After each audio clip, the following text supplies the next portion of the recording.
Hello, everybody, and thank you for tuning in to the Liberty Report. You are not seeing Dr. Paul. He is out today, so you're seeing me. I'm glad you're coming to watch the show, and I hope I can provide something of interest to you today. Today, I'm going to do something a little bit different in that I am not going to go over a few different topics. I'm going to focus on one topic, and in fact, essentially one article, which I think is extremely important.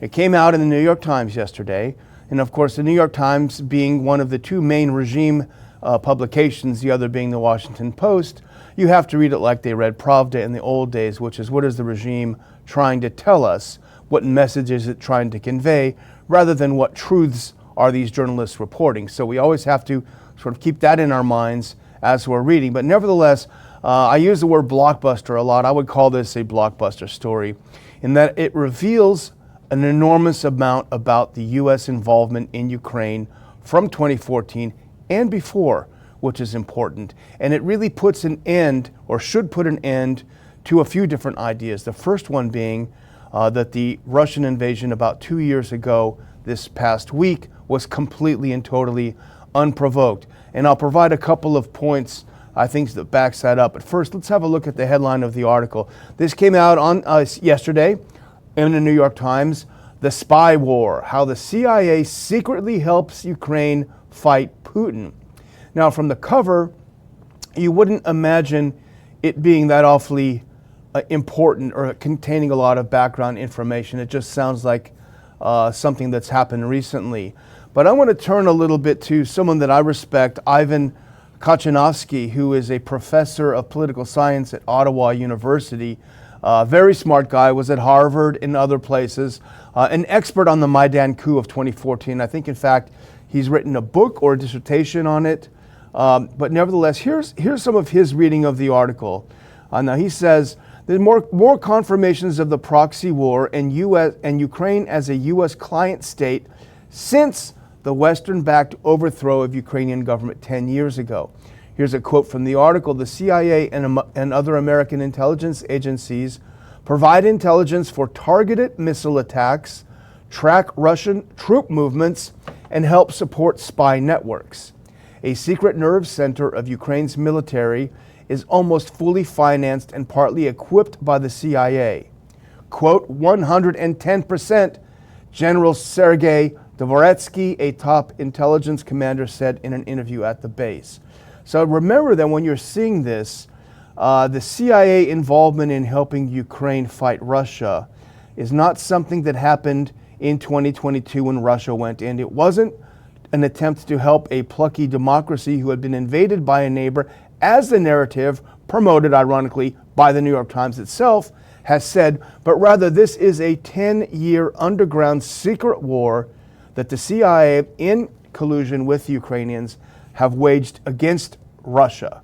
So go ahead and go to the next one. This is still Professor Ivanovsky. He says the CIA's partnership with Ukraine can be traced back to two phone calls. Now, this actually is from the article. Two phone calls on the night of February 24th, 8 years ago to the day before Russia's full-scale invasion. And it would be literally as the Maidan coup was taking place, as a consolidation of the coup was taking place, the U.S.-backed coup. And the scene setter is millions of Ukrainians had just overrun the country's pro-Kremlin government, and the president, Viktor Yanukovych, and his spy chiefs had fled to Russia. In the tumult, a fragile pro-Western government quickly took power. That's the New York Times wording, fragile, backed by the U.S. So here's the point that the New York Times article is making. The government's new spy chief, Valentin Navalchenko, arrived at the headquarters of the domestic spy agency and found a pile of smoldering documents in the courtyard. Inside, many of the computers had been wiped or were infected with Russian malware. He went to an office and called the CIA station chief and the local head of MI6. It was near midnight, but he summoned them to the building and asked for help to rebuild the agency from the ground up and proposed a three-way partnership. That's how it started, Mr. Navalchenko said. So this brings us back to literally the end of the coup. The coup government sent in someone to run their intel services. His first two phone calls were to CIA and MI6 back in 2014 and said, hey, can you come over here? Can you come help us rebuild the intelligence service? Now, anyone that understands even a little bit about how this works, this means that it brought the entirety of the Ukrainian intelligence services within the fold of the CIA. Essentially, the entirety, the SBU and the rest of the secret services of Ukraine became subcontractors for the CIA. They essentially took over the entire operation. Now, here's something that's even more interesting. If you put this next one on, this is back to a professor from Ottawa. This is a quote from an article. During a previous stint as a spy chief, Mr. Nalvaychenko started a similar partnership with the CIA, which dissolved when the country swung back toward Russia. Now, this is an important point that may be lost on some people, because this takes us back even further than 2014, because that previous stint at spy chief would have been under Yushchenko, who, as you may remember, was put into power after the Orange Revolution in 2004, replacing Yanukovych, who had been elected. So I know it's getting confusing, but Yanukovych was elected president in the early 2000s in Ukraine. He was reelected in 2004. The U.S. said this was a fake election. They helped a previous color revolution, the Orange Revolution, take over. They installed Yushchenko in power, and the spy chief under Yushchenko, he immediately started a partnership with the CIA. So this has been a CIA operation well before the 10 years ago after the Maidan. It had happened a lot further than that. So some of the other things, let's go to the next one, because the New York Times article also talks about a network of 12 secret bases that had been built along the Russian border. The CIA built 12 secret bases along the Russian border. The work began 8 years ago.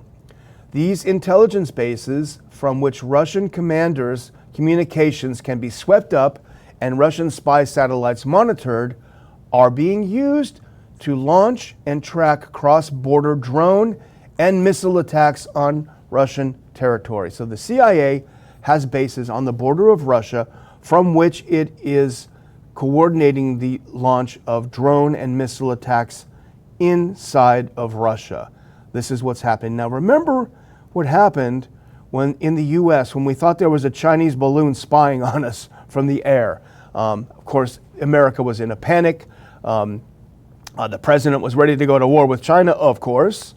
And so imagine that compared to the fact that we now know that there were actually at least 12 CIA bases, and still are, that are coordinating the attacks inside Russia. So go to the next one now, because this is important, I think. And this is from the Zero Hedge article. This means that with the disclosure of the long-time closely guarded secret, the world just got a big step closer to World War III.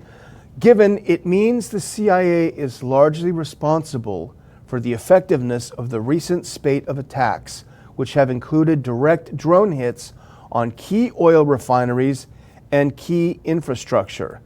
So that tells you, can you imagine if the Chinese were operating on our border with Mexico, destroying our petrochemical industry here in the United States, what would be the reaction? Again, referring back to the Chinese balloon we were ready to go to war over. So what else about this that's important? Put on the next one now. This is still from the Hedge's write-up of it. So this is something that's quite interesting, and I think should bear, and this goes back to what I said in the beginning, which is, why are they telling us now? Why are they telling us this now? What do they want us to be thinking about this revelation? And this is from the Hedge write-up, a main source of the New York Times revelations, disclosures which might come as no surprise to those never willing to so easily swallow the mainstream official narrative, i.e. Ron Paul Liberty Report viewers, I would add to that, is identified as a top intelligence commander named General Sergei Dvoretsky. Okay, so here's the source. This is not an anonymous leak, and I think that's important to remember, because usually it is. An anonymous administration source has told us, no, this is the guy. He's a top commander. He says, this is what's going on.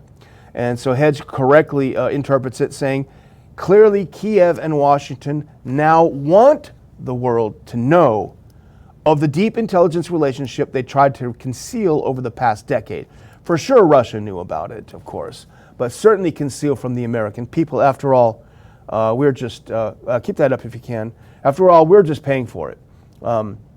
In more ways than one, hopefully not. But so it's perhaps a kind of warning to Moscow at a moment Ukraine's forces are in retreat. The U.S. is fighting hand in glove with the Ukrainians, and yet the revelations contained in the New York Times report also confirm what President Putin has been precisely accusing Washington of all along. So I would say, yes, now they're in a corner, Ukraine's in a corner, and everyone knows. They just have to even look at the mainstream media, the New York Times, Wall Street Journal, Economist, other publications have just over this past week talking about Ukraine can't win. Is Ukraine losing? So why does it come out now? Well, it comes out, I think, for this purpose. And the Hedge is speculating that this might be to let the Russians know that, yeah, we're there, we're fighting there. What are you going to do about it? So that might be a warning and a bluff.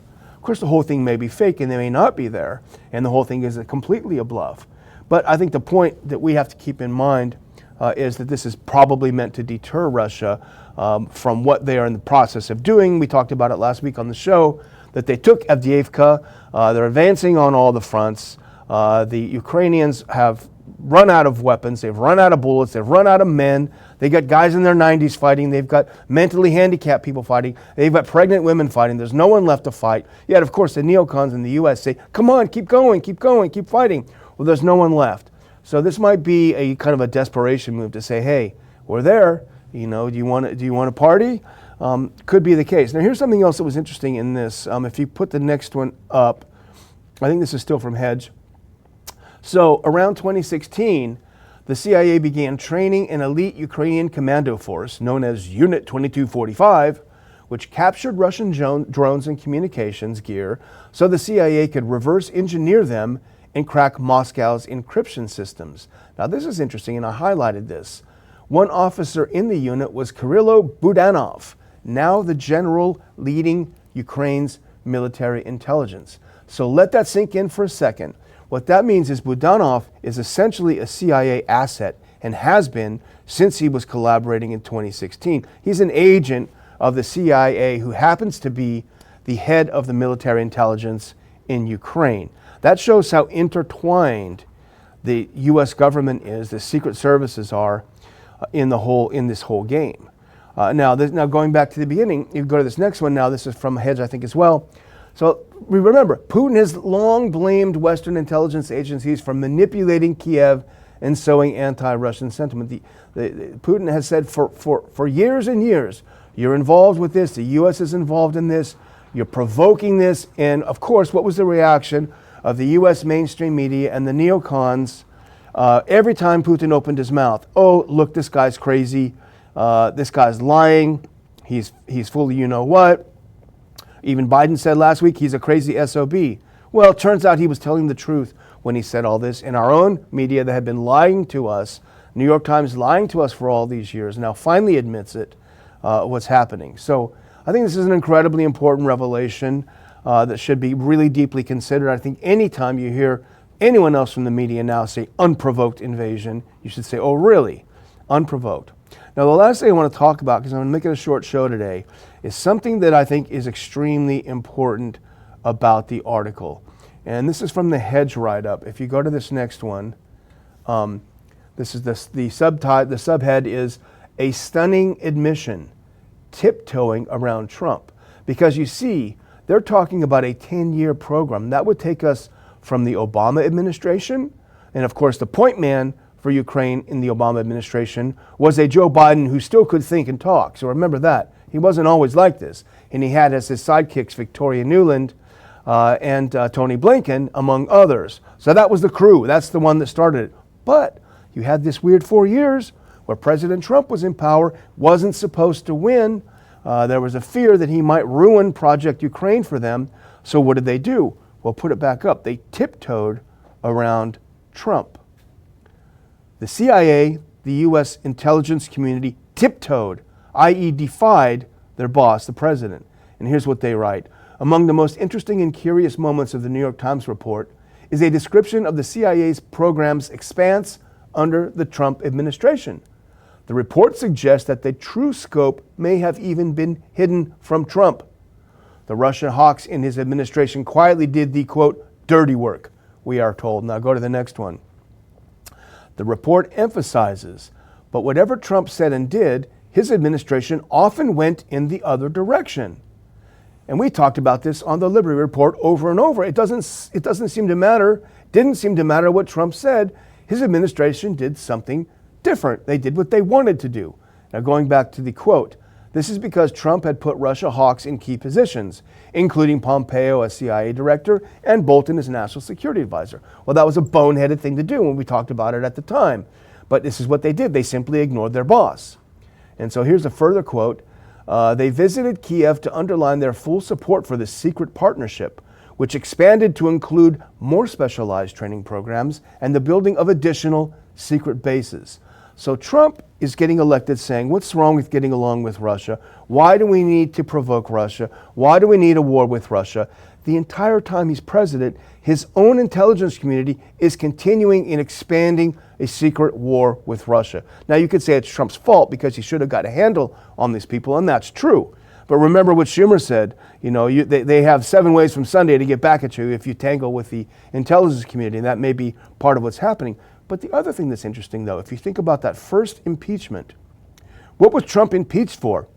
He was impeached for literally going against the recommendations of the experts in the intelligence community.